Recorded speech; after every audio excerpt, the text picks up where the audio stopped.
जीत की खातिर बस जुनून चाहिए, जिसमें उबाल हो ऐसा खून चाहिए। जीत की खातिर बस जुनून चाहिए, जिसमें उबाल हो ऐसा खून चाहिए। यह आसमान भी आएगा ज़मीन पर, बस इरादों में जीत की गूंज चाहिए। नमस्कार मेरे प्यारे साथियों, स्वागत है एक बार फिर से आपके अपने चैनल हिंदी ओशन में। जैसा कि आपको पता है, इस चैनल के माध्यम से हम एनटीए, यूजीसी नेट, जेआरएफ की तैयारी कर रहे हैं हिंदी साहित्य से। यदि आप इस चैनल पर पहली बार आ रहे हैं तो इस चैनल को सब्सक्राइब करें और वीडियो अच्छा लगे तो लाइक एंड शेयर जरूर कीजिए। जो आज का हमारा प्रश्न पत्र है वो 2013 दिसंबर का है, लेकिन ये हमारा तृतीय प्रश्न पत्र है। जो पहले हम लोगों ने किया था वो आपका द्वितीय प्रश्न पत्र था और ये हमारा तृतीय प्रश्न पत्र है। पहले आपके 2 प्रश्न पत्र होते थे हिंदी में। पहले जो द्वितीय प्रश्न पत्र होता था उसमें 50 प्रश्न होते थे और जो तृतीय प्रश्न पत्र है जो कि आपके सामने है, ये इसमें आपके 75 प्रश्न हैं, जिसमें से आज हम 40 प्रश्न करने वाले हैं और बाद में हम लोग 35 प्रश्न दूसरे भाग में इसके करेंगे। तो चलिए शुरू करते हैं आज का। और बहुत ही अच्छा है क्योंकि हम 2 पेपर 2013 के दिसंबर महीने कर रहे हैं, तो जितने ज़्यादा हम क्वेश्चन कर पाएंगे उतनी अच्छी हमारी तैयारी आगे होती चली जाएगी। तो चलिए शुरू करते हैं। आज का जो हमारा पहला प्रश्न है वो है, कुवलयमाला कथा के रचनाकार कौन हैं? उद्योतन सूरी हैं, मेरुतुंग हैं, दामोदर शर्मा हैं या फिर हेमचंद्र हैं? आपको इसका आंसर भी अपने मन में लगाते जाना है कि इसका आंसर क्या है, जिससे आप अपना स्वयं का मूल्यांकन कर सकें। तो जिसका राइट आंसर हो जाएगा वो हो जाएगा आपका कुवलयमाला कथा के जो रचनाकार हैं वो हैं उद्योतन सूरी। ऑप्शन नंबर ए इसका सही है। देख लेते हैं कौन कौन सी रचनाएं हैं और कौन कौन से रचनाकार हैं। कुवलयमाला कथा उद्योतन सूरी हैं, प्रबंध चिंतामणि जैनाचार्य मेरुतुंग हैं, उक्ति व्यक्ति प्रकरण दामोदर शर्मा है और कुमारपाल चरित्र के रचनाकार हैं हेमचंद्र। बहुत ही अच्छी सारणी है। रही बात पीडीएफ की, तो मैं पहले वाला भी पीडीएफ आपको सेंड कर चुकी हूँ टेलीग्राम चैनल पर, और अभी तक आपने टेलीग्राम चैनल नहीं ज्वाइन किया तो उसको ज़रूर ज्वाइन कर लीजिए। आगे बढ़ते हैं। प्रश्न नंबर आपका 2 आता है। ये देखिए, इसमें कुवलयमाला जो कथा है वो 9वीं शताब्दी की है, उद्योतन सूरी की है और आदिकालीन राजस्थानी हिंदी गद्य की प्रमुख रचना मानी जाती है। प्रश्न नंबर 2, सबरस के रचनाकार कौन है? मुल्ला वजही हैं, कुली कुतुब शाह हैं, इंशा अल्लाह खां हैं या फिर सैयद हुसैन अली खां हैं? तो इसका राइट आंसर आपको बताना है सबरस के रचनाकार कौन है। तो जो इसका राइट आंसर हो जाएगा वो हो जाएगा आपका ऑप्शन नंबर ए, मुल्ला वजही सबरस के रचनाकार हैं। सबरस 1635 ईस्वी में लिखी गई थी। दक्खनी गद्य की प्रसिद्ध कवि मुल्ला वजही की कृति है। इसे उर्दू साहित्य की प्रथम गद्य रचना भी माना जाता है। बहुत ही इंपॉर्टेंट इसकी व्याख्या है, इसको देख लीजिएगा। मुल्ला वजही की रचना है सबरस, 1635 में आई थी और ये दक्खनी गद्य की प्रसिद्ध कवि मुल्ला वजही की है, जिसे उर्दू साहित्य की प्रथम गद्य रचना माना जाता है। आगे बढ़ते हैं। प्रश्न नंबर 3, हठ योग का प्रभाव निम्नलिखित कवियों में से किस पर पड़ा है? स्वयंभू पर, घाघ भट्टरी पर, गोरखनाथ पर या फिर अद्दमाहण पर? तो आपको बताना है हठ योग का प्रभाव किस कवि पर पड़ा है। तो जिसका राइट आंसर हो जाएगा वो हो जाएगा आपका ऑप्शन नंबर सी, गोरखनाथ पर। नाथ पंथ का मूल बौद्धों की ब्रजयान शाखा है। बौद्ध सिद्धों में उत्पन्न विकार के विरोध स्वरूप गोरखनाथ ने पतंजलि के उच्च लक्ष्य ईश्वर प्राप्ति को लेकर हठ योग का प्रवर्तन किया तथा षट चक्रों वाला योग मार्ग चलाया और नाथ पंथ की स्थापना की। इसका प्रचार प्रसार राजपुताना तथा पंजाब में था। आगे बढ़ते हैं। प्रश्न नंबर आपका आता है 4। प्रश्न नंबर 4 है, तुलसीदास की किस रचना में संत महंतों के लक्षण वर्णित हैं? वैराग्य संदीपनी में, रामाज्ञा प्रश्न में, पार्वती मंगल में या फिर जानकी मंगल में? पूछा गया है तुलसीदास की किस रचना में संत महंतों के लक्षण वर्णित किए गए हैं। तो जिसका राइट आंसर हो जाएगा वो हो जाएगा आपका ऑप्शन नंबर ए, वैराग्य संदीपनी में संत महंतों के लक्षण वर्णित किए गए हैं। किसकी रचना है वैराग्य संदीपनी? तुलसीदास जी की। आइए देख लेते हैं। सारणी बहुत अच्छी सारणियाँ हैं इसमें दी गई हैं। वैराग्य संदीपनी 1559 में आई थी। संतों और महंतों के लक्षण वर्णित किए गए हैं, इसकी विषय वस्तु है। फिर रामाज्ञा प्रश्न 1559, इसका भी समय है। ज्योतिष संबंधी रचना है ये। रामाज्ञा प्रश्न ज्योतिष संबंधी रचना है, इंपॉर्टेंट है, याद रखिएगा इसको। और फिर पार्वती मंगल है, 1586 में आई थी। पार्वती और शिव के विवाह का वर्णन किया गया है किसमें? पार्वती मंगल में। और जानकी मंगल 1572 में आई थी। जानकी एवं राम के विवाह का वर्णन है। बहुत अच्छे कुछ प्रश्न है ये। रामाज्ञा प्रश्न ज्योतिष संबंधी से संबंधित है और वैराग्य संदीपनी संतों के लक्षण वर्णन इसमें किया गया है। पार्वती मंगल में पार्वती और शिव का विवाह है और जानकी मंगल में जानकी एवं राम के विवाह का वर्णन है। आगे बढ़ते हैं प्रश्न नंबर 5 की ओर। दृष्टिकूट पदों की रचना किस कवि ने की है? कबीरदास ने, सूरदास ने, तुलसीदास ने या फिर रहीमदास ने? दृष्टिकूट पदों की रचना किसने की है? तो जिसका राइट आंसर हो जाएगा वो हो जाएगा आपका ऑप्शन नंबर बी, सूरदास ने दृष्टिकूट पदों की रचना की। आपको इस तरह से याद रखना है, सूरदास जी अंधे थे, दृष्टि से इनका कोई लेना देना नहीं था, तो आप ऐसे करके कनेक्ट करके भी याद कर सकते हैं। चीज़ों को जितना आप कनेक्ट करके याद करेंगे, जितना उससे रिलेशन बैठा के आप उसको याद करेंगे, उतनी चीज़ें आपके लिए याद हो जाएंगी और आसान हो जाएगा याद करना आपको। व्याख्या है, दृष्टिकूट पदों की रचना सूरदास ने की है। साहित्य लहरी 1550 दृष्टिकूट पदों का संकलन है। सूरसागर और सूरसारावली सूरदास की अन्य कृतियां हैं। नेक्स्ट प्रश्न नंबर 6, एहि रूप सकती ओ सियु, एहि रूप त्रिभुवन कर जियु। ये जो काव्य पंक्तियां हैं ये किस कवि की हैं? मलिक मोहम्मद जायसी, तुलसीदास, हृदयनाथ या फिर कुतुबन? तो जो इसका राइट आंसर हो जाएगा वो हो जाएगा आपका मलिक मोहम्मद जायसी। आगे बढ़ते हैं, ये देख लीजिए पंक्तियां हैं। एहि रूप सकती कर जियु ये जायसी जी की है। गोरख जगायो जोग भक्ति भगायो लोग ये तुलसीदास की है, बहुत ही फेमस है और कई बार आपके एग्जाम में पूछी जा चुकी है। रुक्मणी पुनि वैसे ही मार कई कुलवंत सत ये और सत सो सती भाई ये कुतुबन की है। आगे बढ़ते हैं, प्रश्न नंबर आपका आता है 7, जसोदा कहाँ हो बात तुम्हारे सुत के कर्तव्य मौपे कहे नहीं जाते। ये किस कवि की काव्य पंक्तियां हैं? सूरदास की, चतुर्भुज दास की, कुंभन दास की या फिर हरिदास की? बहुत ही अच्छा प्रश्न है। तो जिसका राइट आंसर हो जाएगा वो हो जाएगा आपका ऑप्शन नंबर बी, चतुर्भुज दास की हैं। जसोदा कहा कहो कहे नहीं जात चतुर्भुज दास की पंक्तियां हैं। चतुर्भुज दास कुंभन दास के पुत्र तथा गोसाई विट्ठलनाथ के शिष्य तथा अष्टयाम के कवियों में से एक हैं। चतुर्भुज दास का जो समय है वो है 1530, मृत्यु 1585। कुंभन दास के पुत्र थे और इनकी प्रमुख जो रचनाएं हैं वो है द्वादश यश तथा हितजू को मंगल। ये सारी दोनों रचनाएं किसकी हैं? चतुर्भुज दास जी की हैं।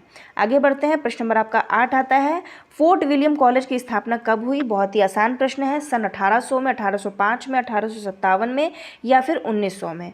तो जो इसका राइट आंसर हो जाएगा वो हो जाएगा आपका ऑप्शन नंबर ए, 1800 ईस्वी में फोर्ट विलियम कॉलेज की स्थापना की गई थी।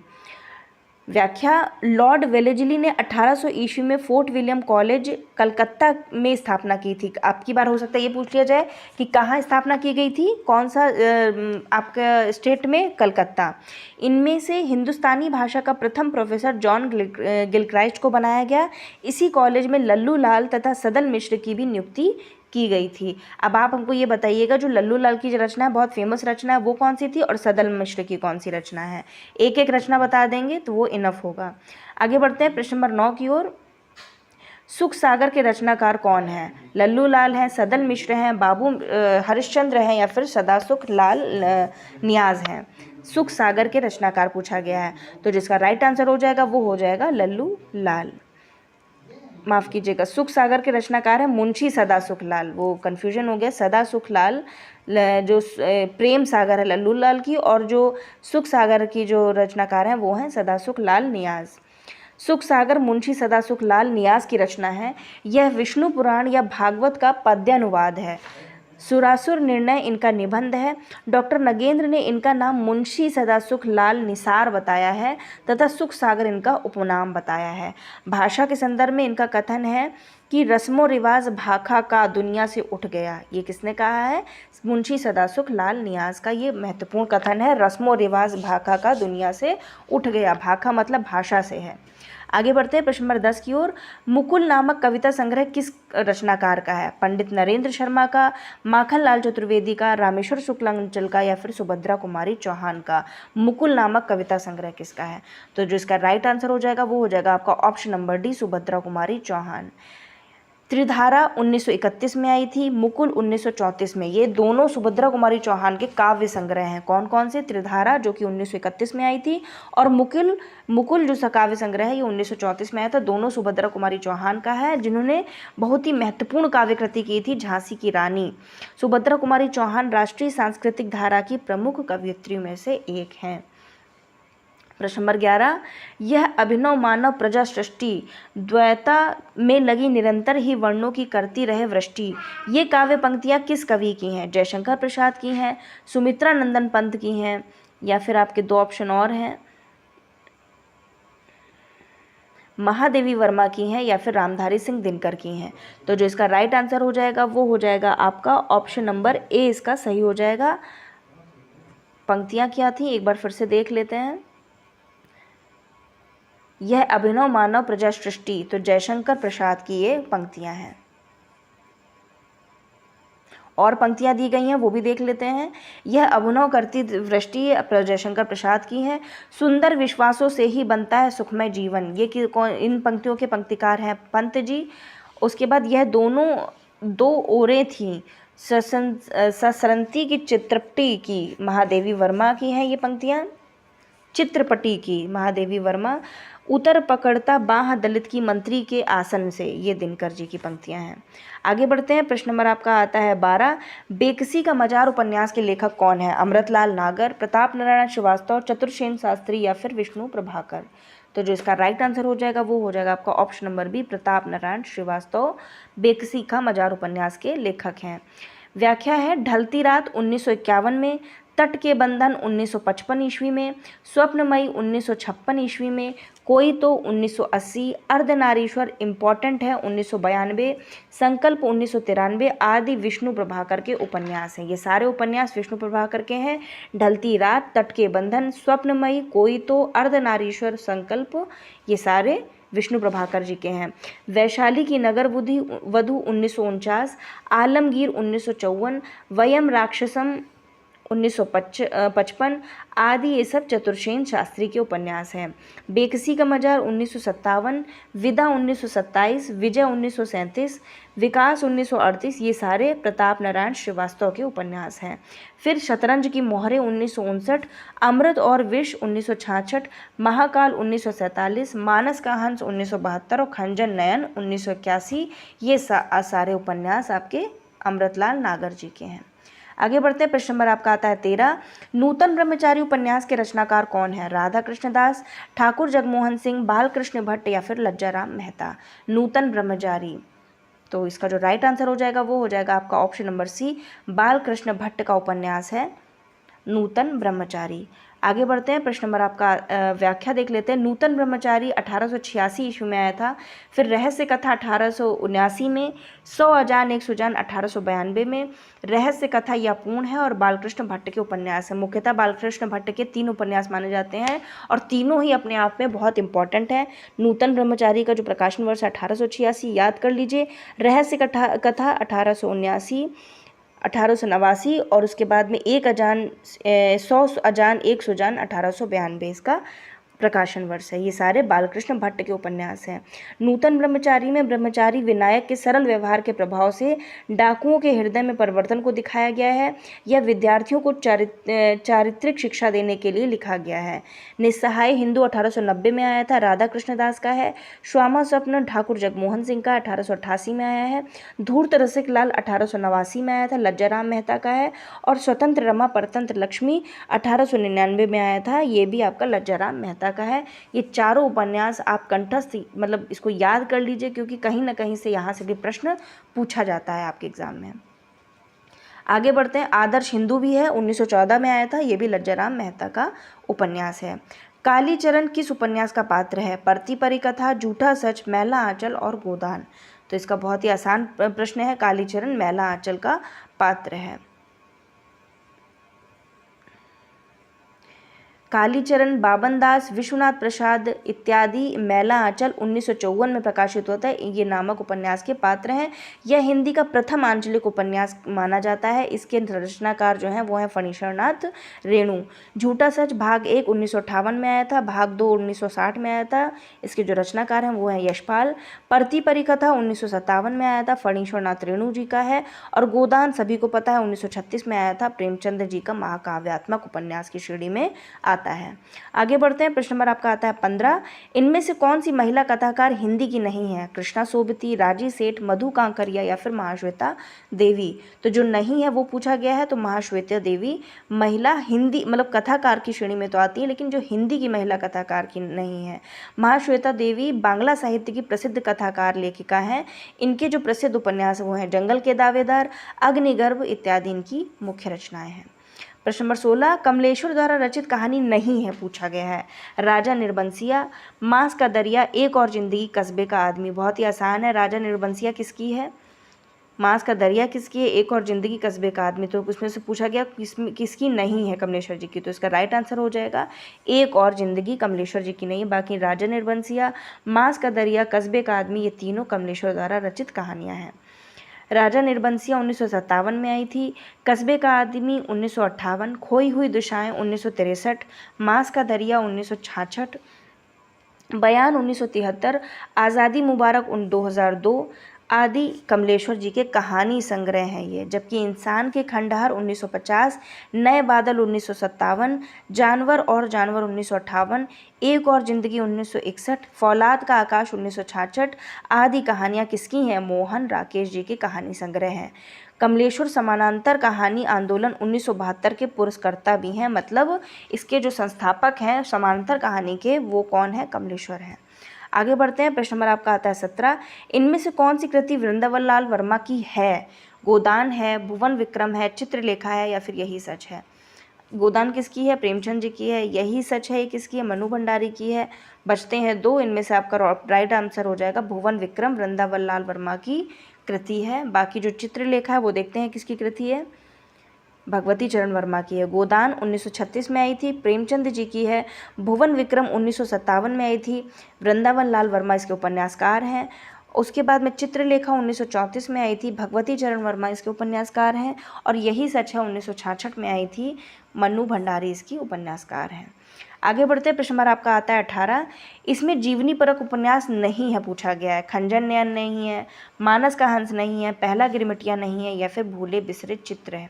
तो जीवनी परक उपन्यास नहीं है पूछा गया, तो इसका बहुत ही आसान प्रश्न है। प्रश्न इसका जो उत्तर हो जाएगा वो हो जाएगा भूले बिसरे चित्र, ऑप्शन नंबर डी। बाकी आप देख लीजिए जो खंजन नयन है यह आपके सूरदास के जीवन पर आधारित है। मानस का हंस या अमृतलाल नागर का, ये दोनों हैं अमृतलाल नागर के, ये दोनों ही जीवनी परक उपन्यास की श्रेणी में आते हैं। फिर पहला गिरमिटिया भी आपका जीवनी परक उपन्यास है जो कि गांधी जी के जीवन पर आधारित है। भूले बिसरे चित्र 1959 ईस्वी भगवती चरण वर्मा का उपन्यास है। इसमें मध्यम वर्गीय परिवार की 4 पीढ़ियों का चित्रण किया गया है। खंजन नयन 1981 में सूरदास का तथा मानस का हंस 1972 ईस्वी में तुलसीदास का जीवन चित्रण मिलता है। इसके रचनाकार कौन है? अमृतलाल नागर हैं। पहला गिरमिटिया 1999 में आया था, गांधी जी के जीवन पर आधारित है, जो गिरिराज किशोर का महत्वपूर्ण उपन्यास है। आगे बढ़ते हैं। प्रश्न नंबर अब आपका आता है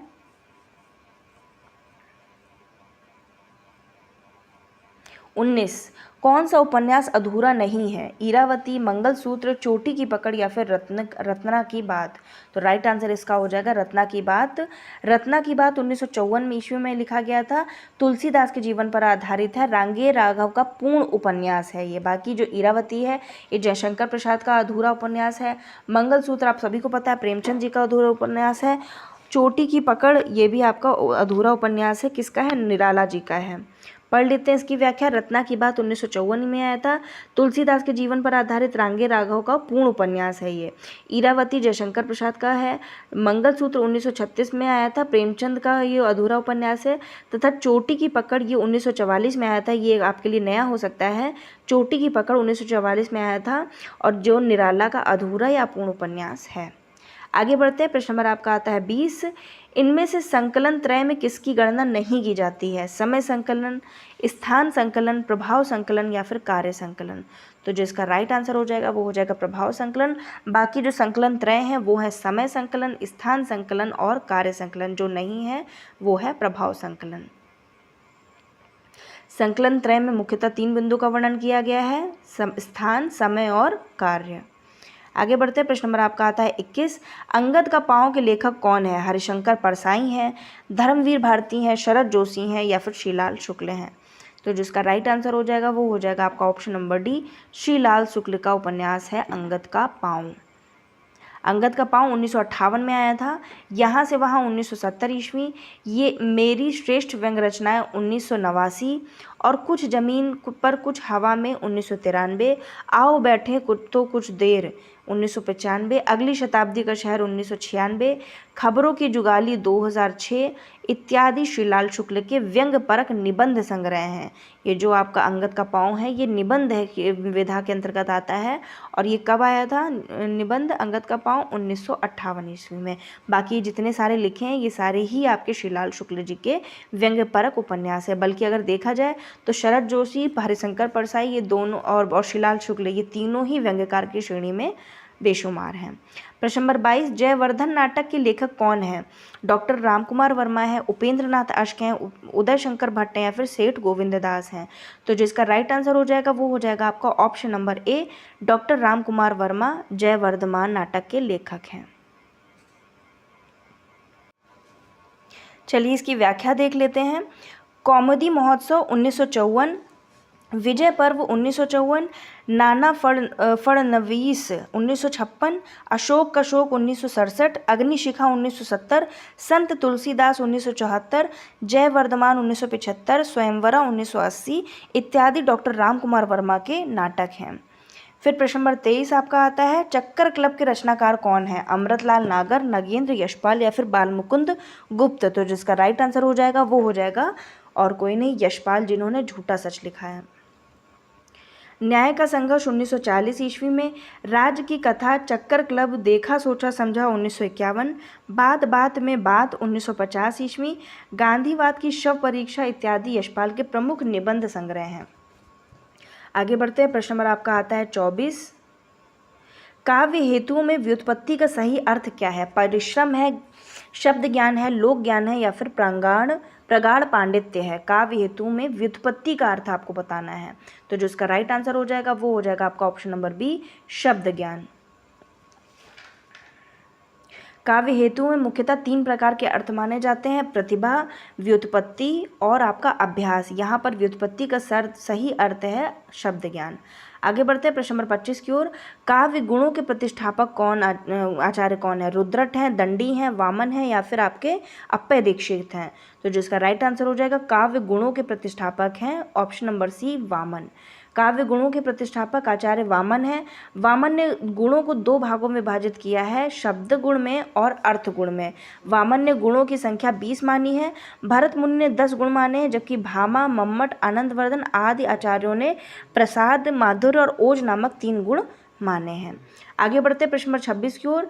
वैदागधा भंगी पढ़ती किसका सूत्र है? कुंतक का है, भोज का है, राजशेखर का है या फिर पंडित राज जगन्नाथ का है? वैदग्धा भंगी भणति ये किसका सूत्र है? तो जो इसका सही उत्तर हो जाएगा वो हो जाएगा आपका ऑप्शन नंबर ए, कुंतक का है। वैदागधा भणति चमत्कार पूर्व कथन इसका मतलब होता है, इसके जो सूत्रकार हैं वो हैं कुंतक। अदोषम निर्दोषम गुणत्वात्व काव्य अलंकार कृतम ये भोजराज की है। तस्य कर्वे कर्म स्मृतम काव्यम ये राजशेखर के हैं सूत्रकार। रमणीयार्थ प्रतिपादकः शब्दः काव्यम ये आपके जगन्नाथ का है। प्रश्न नंबर 27। आचार्य रामचंद्र शुक्ल द्वारा स्थापित सिद्धांत नहीं है। विसंगति बोध, लोक मंगल की साधनावस्था, हृदय की मुक्तावस्था या फिर विरुद्धों का सामंजस्य। तो इसमें पूछा गया कौन सा सिद्धांत स्थापित नहीं किया आचार्य शुक्ल ने? तो इसका सही उत्तर हो जाएगा विसंगति बोध। लोकमंगल की साधनावस्था, हृदय की मुक्तावस्था तथा विरुद्धों का सामंजस्य शुक्ल जी का सिद्धांत है। विसंगति बोध पाश्चात्य से होते हुए हिंदी साहित्य में आया हुआ है। इसका तात्पर्य है मानव जीवन का निरुद्देश्य और अर्थहीन होना। आधुनिक रचनाकार के अनुसार मानव के पैदा होने, जीने और मर जाने में कोई संगति नहीं है, सब कुछ बेमेल तथा बेईमानी है। यह विसंगति बोध है, यह आधुनिकता बोध में से संबंधित है। आगे बढ़ते हैं। प्रश्न नंबर आपका आता है 28। हिंदी जाति की अवधारणा के पुरस्कृतकर्ता कौन है? अज्ञेय है, रामविलास शर्मा है, नगेंद्र या फिर भगीरथ मिश्र हैं। मतलब हिंदी जाति की अवधारणा ये जो है इसके जो मतलब ये किसने दिया है, टर्म किसने दिया है, इसके पुरस्कृतकर्ता कौन है? तो जो इसका राइट आंसर हो जाएगा वो हो जाएगा आपका option number B, Ramvilas Sharma. आगे बढ़ते हैं। अब आपका आता है प्रश्न नंबर 29। इसमें और देख लेते हैं व्याख्या। हिंदी जाति की अवधारणा के पुरस्कर्ता प्रसिद्ध मार्क्सवादी समीक्षक रामविलास शर्मा है। भारतेंदु युग के संदर्भ में उन्होंने कहा है, भारतेंदु युग का साहित्य हिंदी भाषी जनता का जातीय साहित्य है, वह हमारे जातीय नवजागरण का साहित्य है। इसी प्रकार प्रेमचंद के संदर्भ में कहते हैं कि प्रेमचंद की आवाज़ सुनकर हमें अपने देश और जनता पर गर्व होता है, उस जातीय संस्कृत पर गर्व होता है जिसे प्रेमचंद संवार रहे थे। प्रश्न नंबर 29। भाषा और संवेदना के लेखक कौन है? जगदीश गुप्त हैं, रामस्वरूप चतुर्वेदी हैं, रमेश चंद्र शाह हैं या फिर विजय देव नारायण शाही हैं। तो भाषा और संवेदना के जो लेखक हैं वो हैं रामस्वरूप चतुर्वेदी। ऑप्शन नंबर इसका बी सही हो जाएगा। रामस्वरूप चतुर्वेदी ने काव्य भाषा की सृजनात्मकता को केंद्र में रखकर समीक्षा की है। इनका मानना है कि भाषा का आधारभूत रूप वह है जो रचनाकार समाज से स्वीकार करता है और उसी के अनुरूप उसकी संवेदना निखरती है। इनकी प्रमुख रचना इस प्रकार है: हिंदी नवलेखन 1960, भाषा और संवेदना 1964, हिंदी साहित्य और संवेदना का विकास 1986। आगे बढ़ते हैं। प्रश्न नंबर 30 आपका आता है, इनमें से कौन मनोविश्लेषणवाद से जुड़े विचारक नहीं है? पूछा गया है। एडलर नहीं है, फ्रायड नहीं है, जुंग नहीं है या फिर सार्त्र नहीं है। तो मनोविश्लेषणवादी जो विचारक हैं उनमें से कौन नहीं है? फ्रायड तो इसके एक तरीके से देखा जाए तो ये मेन ही हैं जो संस्थापक हैं मनोविश्लेषणवाद के। तो ऑप्शन नंबर बी तो ऐसे ही कट जाता है, जो नहीं है वो हो जाएंगे ज्ञापाल सार्त्र। एडलर भी हैं, फ्रायड भी हैं, युंग भी हैं। जो मनोविश्लेषणवादी श्रेणी में नहीं आते हैं वो है सार्त्र। प्रश्न नंबर आपका एक आता है 31। खुसरो की रचना खालिक बारी वस्तुता है, पहेलियों का संकलन है, कह मुकरियों का संकलन है, फारसी हिंदी शब्दकोश है या फिर मनोरंजन परक रचना है। खालिक बारी में आपको बताना है क्या है इसका सही उत्तर। तो जो इसका सही उत्तर हो जाएगा वो हो जाएगा फारसी और हिंदी शब्दकोश है खालिक बारी में। किसकी रचना है? खुसरो की, अमीर खुसरो की। अमीर खुसरो खड़ी बोली हिंदी के प्रथम कवि माने जाते हैं। इनकी जो प्रमुख रचनाएं हैं वो है खालिक बारी, फारसी हिंदी शब्दकोश, हालात एक कन्हैया, नजरान एक हिंदी, पहेलियाँ मुकरियाँ और दो सुखने इत्यादि इनकी प्रमुख रचनाएं हैं। प्रश्न नंबर 32। किस हिंदी समीक्षक ने विद्यापति की पदावलियों को जीव और परमात्मा के संबंध का रूपक माना है? हजारी प्रसाद द्विवेदी ने, आनंद कुमार स्वामी ने या फिर आपके रामवृक्ष बेनीपुरी ने या फिर शिव प्रसाद सिंह ने। तो जो इसका राइट आंसर हो जाएगा वो हो जाएगा आपका option number B, Anand Kumar स्वामी ने विद्यापति की पदावलियों को जीव और परमात्मा के संबंध का रूपक माना है। किसने? आनंद कुमार स्वामी ने।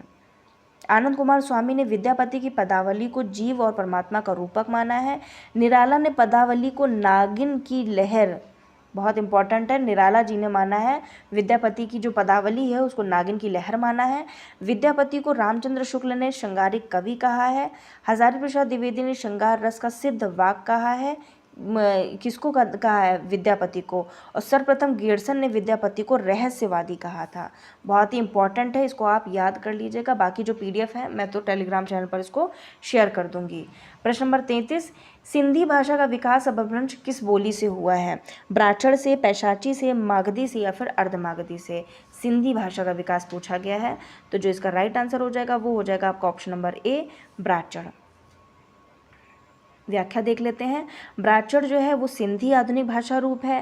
पैशाची पिशाच जाति की भाषा है जिसमें लहंदा और पंजाबी आती हैं। मागधी बिहारी हिंदी की आधुनिक भाषा रूप है जिसमें मगही, मैथिली और भोजपुरी शामिल है। अर्धमागधी पूर्वी हिंदी में है जिसका है शॉर्ट ट्रिक ABC अर्थात अवधी, बघेली और छत्तीसगढ़ी। आगे बढ़ते हैं प्रश्न नंबर 34 की ओर। इनमें से कौन सी भाषा भारतीय संविधान की 8वीं अनुसूची में नहीं है, पूछा गया है। डोगरी नहीं है, संथाली नहीं है, बोडो नहीं है या फिर भोजपुरी नहीं है। तो बहुत ही आसान है, प्रश्न number D, option number D इसका राइट हो जाएगा। भारतीय संविधान में 8वीं अनुसूची में वर्तमान में कुल 22 भाषाएं शामिल हैं, जिनमें से भोजपुरी भाषा शामिल नहीं है। इनमें से किस शब्द में उपसर्ग नहीं है, पूछा गया है। प्रश्न नंबर 35, अपमान में, अपराध में, अपयश में या फिर अपमति में उपसर्ग क्या होता है, जो आगे जो शब्द लगे होते हैं। तो अपमान नहीं है, अपमान नहीं है, अपराध नहीं है, अपयश नहीं है या फिर अपमति। तो जो इसका राइट आंसर हो जाएगा वो हो जाएगा आपका ऑप्शन नंबर बी, अपराध में उपसर्ग नहीं है। अप प्लस मान अपमान, अप प्लस यश अपयश, अप प्लस मति अपमति, इन सभी में अप उपसर्ग है, जबकि अपराध में कोई उपसर्ग नहीं है, क्योंकि उपसर्ग का अलग अर्थ होता है और जुड़े हुए शब्द का भी अलग अर्थ होता है। यहाँ पर अपराध में अप का अर्थ नीचे हुआ और राध का कोई अर्थ नहीं हुआ, अतः अप और राध दोनों शब्द एक दूसरे के पूरक हैं, इसलिए इनमें से कोई उपसर्ग नहीं होगा। तो ये आज हम लोगों ने 35 प्रश्न कर लिए हैं, 75 प्रश्न हैं, बाकी के आपके बचे हैं 40 प्रश्न। उनको भी हम नेक्स्ट वाले भाग में कर लेंगे, जो कि आपका दिसंबर 2013 का तृतीय प्रश्न होगा और भाग 2 होगा। तो ये वीडियो अच्छा लगा हो तो लाइक कीजिए, कमेंट कीजिए, शेयर कीजिए और बने रहिए हिंदी ओशन के साथ में। वीडियो देखने के लिए आप सभी का बहुत बहुत धन्यवाद।